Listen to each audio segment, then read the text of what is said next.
ધોરણ 7 સુધી અભ્યાસ કરનારી અને હાલમાં ઘરકામ કરતી સાગીરાને 3 મહિના પહેલાં તેના સાગીર વયની બહેનપણીઓ દ્વારા મોબાઈલ ફોન આપવામાં આવ્યો. આ મોબાઈલમાં સિમ કાર્ડ ન હોવાથી ઘાંચીવાડ વિસ્તારમાં રહેતા 16 વર્ષીય સગીરે સિમ કાર્ડ અપાવ્યું. ત્યારબાદ સાગીરા સોશિયલ મીડિયામાં ખાસ કરીને ઇન્સ્ટાગ્રામ પર સક્રિય બની. ભોગ બનનાર સાગીરા પોતાને 15 વર્ષીય બહેનપણીને મારફતે ડેવિલ ઉર્ફે સાહિલના સંપર્કમાં આવી. ત્યારબાદ ઇન્સ્ટાગ્રામ દ્વારા બંને વચ્ચે વાતચીત શરૂ થઈ. 29 માર્ચ 2026ના રોજ ડેવિલ ભોગ બનનાર સાગીરાને સાહિલ ઉર્ફે ઝેરીના ઘરે લઈ ગયો, જ્યાં તેની સાથે શરીર સંબંધ બાંધવામાં આવ્યા તેમજ કોઈને વાત નહીં કરવાની ધમકી પણ આપવામાં આવી હતી. ઘટનાથી ભયભીત બનેલી સાગીરાએ બાદમાં ઝેરી દવા પી લેતા હોસ્પિટલમાં દાખલ થવું પડ્યું હતું. 6 મે 2026ના રોજ સાગીરા અને તેની બહેનપણી ઘરની બહાર બેઠા હતા ત્યારે એક્ટિવા પર આવેલા 2 યુવકોને બોલાવવામાં આવ્યા, જેમાં એકની ઓળખ સમીર સંઘી અને બીજાની ઓળખ મિહિર કુશાગિયા તરીકે આપવામાં આવી. ત્યારબાદ મિહિર સાગીરાને બસ સ્ટેશન પાસે આવેલા SK હોટલમાં લઈ ગયો, જ્યાં તેણે પોતાની ઓળખ પોલીસ તરીકે આપી અને હોટલના રૂમમાં લઈ જઈ સાગીરા સાથે શરીર સંબંધ બાંધ્યો હતો. બીજા દિવસે ફરી મિહિરે સાગીરાને બસ સ્ટેશનના 3જા માળે આવેલી હોટલમાં બોલાવી ફરી શારીરિક સંબંધ બાંધ્યા હતા અને ધમકી આપી કે જ્યારે બોલાવવું ત્યારે આવવું જ પડશે. ભક્તિનગરના જંગલેશ્વર વિસ્તારમાં રહેતી એક 14 વર્ષની સગીરાને છેલ્લા 2 માસ દરમિયાન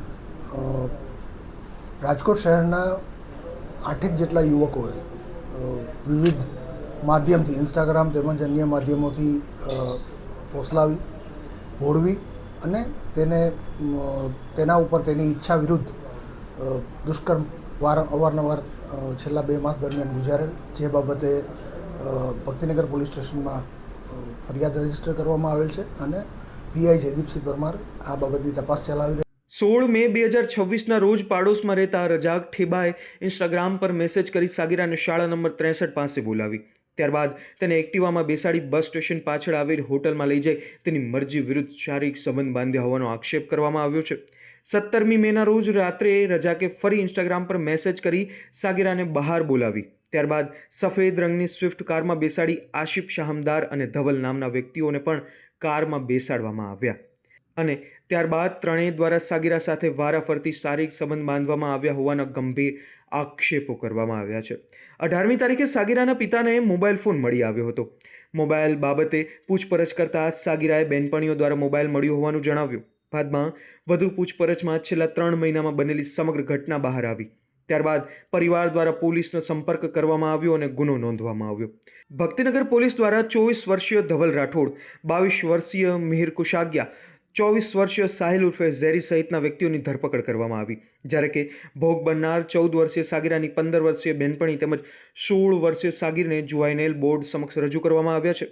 ભક્તિનગર પોલીસ દ્વારા તપાસના કામે હોટલના સીસીટીવી ફૂટેજ તેમજ દુષ્કર્મના કામે હોટલમાં ચેક ઇન સમયે જે આઈડી પ્રૂફ આપવામાં આવ્યા હતા તે બાબતે પણ જરૂરી પુરાવાઓ અને પોલીસ દ્વારા એકત્રિત કરવામાં આવ્યા છે. તો સાથે જ ગુનાના કામે વાપરવામાં આવેલ કાર કબજે કરવામાં આવી છે તેમજ ગુનાના સમયે વાપરવામાં આવેલ કપડાં, આરોપીઓ તેમજ ભોગ બનનારનું મેડિકલ સહિતની કાર્યવાહી પણ હાથ ધરવામાં આવી છે. બુધવારના રોજ ત્રણેય પુખ્ત આરોપીઓને કોર્ટમાં રજૂ કરવામાં આવશે, જેમાંથી ધવલ રાઠોડ અને હિસ્ટ્રી શૂટર મિહિર કુશાગિયાના રિમાન્ડની માંગણી કરવામાં આવશે, જ્યારે કે કોર્ટના હુકમ બાદ સાહિલ ઉર્ફે ઝેરીને જ્યુડિશિયલ કસ્ટડીમાં મોકલવામાં આવશે. આ આરોપીઓમાં એક ડેવિલ, સાહિલ, મિહિર કુગશિયા, રજાક ઠેબા, ધવલ, આશિફ શાહમદાર, એક સગીર વયનો છોકરો તેમજ એની એક મિત્ર શ્રી મિત્ર, જેણે આ તમામની આરોપીઓ સાથે ઓળખાણ કરાવેલ છે.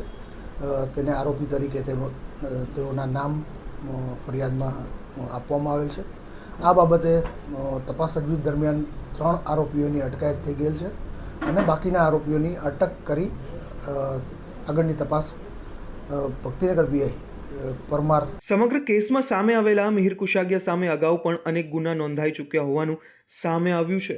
પોલીસ સૂત્રોના જણાવ્યા અનુસાર મિહિર સામે A division, Bhaktinagar, B division અને ગોંડલ સહિતના પોલીસ સ્ટેશનોમાં લોકોને પોલીસ તરીકેની ઓળખ આપી તોડબાજીના 7 જેટલા ગુનાઓ નોંધાયેલા છે.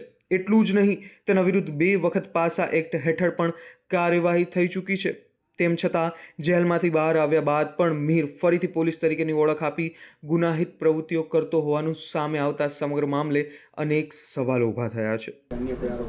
આ મિહિર કુગશિયા વિરુદ્ધ અગાઉ વિવિધ પોલીસ સ્ટેશનોમાં 6 જેટલા પોલીસની ઓળખ આપીને ખોટા ગેરલાભ લેવા અંગેના ગુનાઓ રજીસ્ટર થયેલ છે. તેનો ગુનાહિત ઇતિહાસ પણ તપાસના કામે ચકાસવામાં આવી રહેલ છે અને તેના વિરુદ્ધ કાયદેસર કાર્યવાહી કરવા. ગેંગરેપની આ ઘટના સગીર વયના બાળકીઓના માતા પિતાઓ માટે ખાસ ચેતવણી સમાન બની છે. ખાસ કરીને સગીર બાળકોના મોબાઈલનો ઉપયોગ અને સોશિયલ મીડિયા એક્ટિવિટી પર નજર રાખવાની જરૂરિયાત ફરી એક વખત સામે આવી છે. તો બીજી તરફ આ ઘટનાએ રાજકોટ શહેર પોલીસની કામગીરી ઉપર પણ કેટલાક સવાલો ઊભા કર્યા છે. શા માટે આ પ્રકારના ગંભીર ગુનાઓમાં સગીર વયની બાળકીઓને રૂમ પ્રોવાઈડ કરનારા હોટલ સંચાલકો તેમજ માલિકો વિરુદ્ધ કાર્યવાહી કરવામાં નથી આવતી? બ્યુરો રિપોર્ટ, ગ્રોથ નાવ ન્યૂઝ.